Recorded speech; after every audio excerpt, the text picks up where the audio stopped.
Hi all. இந்த வீடியோவில் என்ன பார்க்க போகிறோன்னு பார்த்தீங்கன்னா, லேண்டோட ஏ ரிஜிஸ்டர் பற்றி பார்க்க போகிறோம்.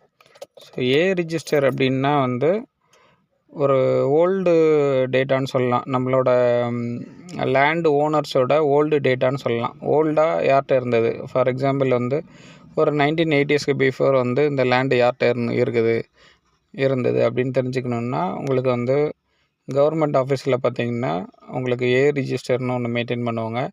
அதில் நம்ம அவங்களோட நேம், எவ்வளோ சைஸ் லேண்ட் இருக்குது எல்லாமே செக் பண்ணிக்கலாம். ஆன்லைனில் கூட நம்ம வந்து இது எடுத்துக்கலாம். தென் இந்த மாதிரி இன்ஃபர்மேஷன்ஸ் தெரிஞ்சுக்கிறதுக்கு என்னோடய சேனல் சப்ஸ்கிரைப் பண்ணுங்கள். Then all over Tamil Nadu construction பண்ணுறேன். சென்னை ஃபுல்லாக வந்து ரியல் எஸ்டேட் பண்ணுறேன். ஸோ உங்களுக்கு நீட் இருந்ததுன்னா கீழே இருக்கிற நம்பருக்கு கால் பண்ணுங்கள். உங்கள் land or house related informations வேணும்னா எனக்கு டிஸ்கிரிப்ஷனில் என்னோடய நம்பருக்கு நீங்கள் கால் பண்ணலாம். தேங்க்யூ.